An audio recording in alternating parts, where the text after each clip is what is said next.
Hey there. So our next question is the corporation soul a scam?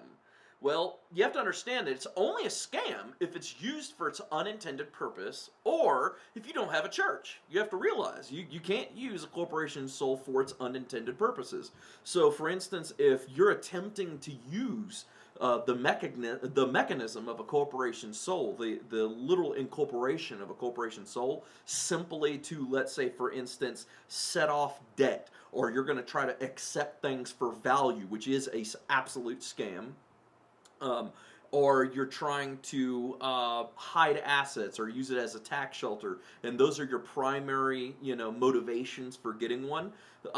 Then yes, it's a sham incorporation soul, and if you practice anything in the Treasury Department or anybody knocks on your door, the Justice Department knocks on your door, more than likely you're going to end up losing that fight because you've used it for its unintended purpose. The second way that it can be considered a sham incorporation is if you do not have a priorly established church. Now, this was really the biggest problem that happened in Utah and in Washington. So, if you read reports on Google and other places, if you look up corporation soul scam, a lot of the secretaries of state, in particular, Washington and Utah, they were noticing incredible influxes of corporation souls, and they absolutely believed that these people were using them for their unintended purpose. Now, this became very relevant, especially when they went to start knocking on people's doors, and they're actually asking for proof that they even had a church. Because realize,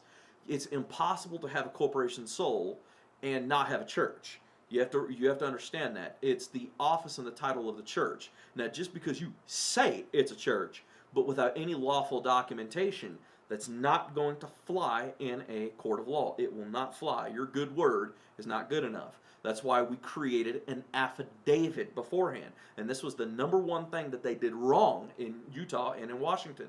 They never lawfully created their churches through the statutory declaration of church establishment and tax exempt status, like we offer our covenant partners.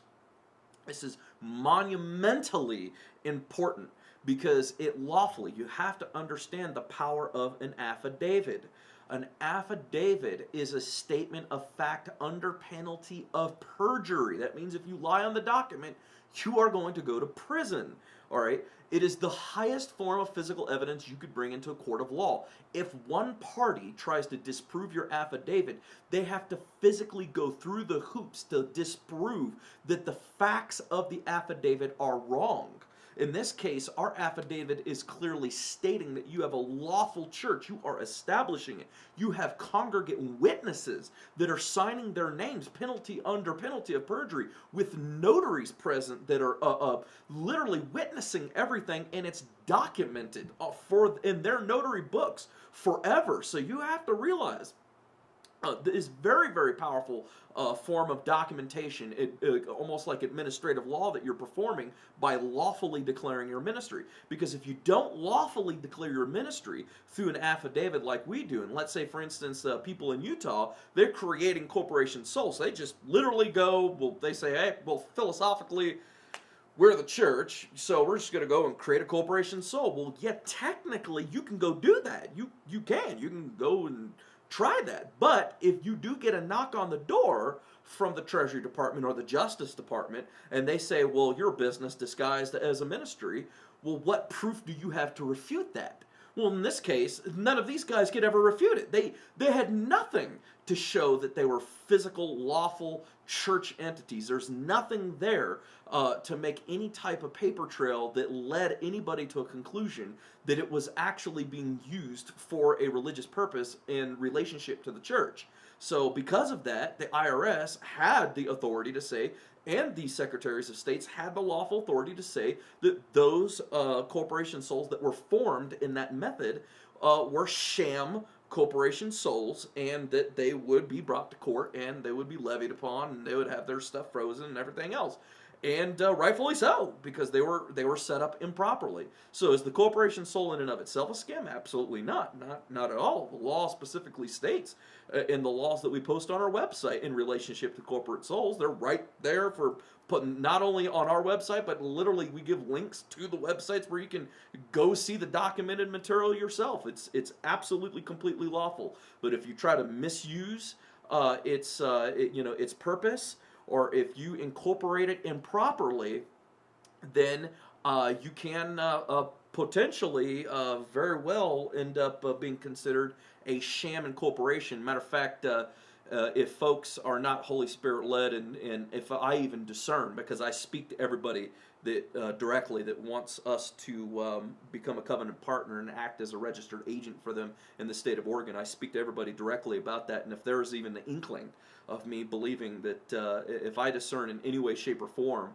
that the person that's wanting this from us, wanting us to act as the registered agent for a domestic corporation sole here in the state of Oregon, if I feel like they're going to use it for its unintended purpose, and they're using this not in relationship to their gifts and talent, their Holy Spirit gifts and talents, and the ministry God's called them to, and they're just using this to just literally try to hide assets or do anything like that, point blank, I will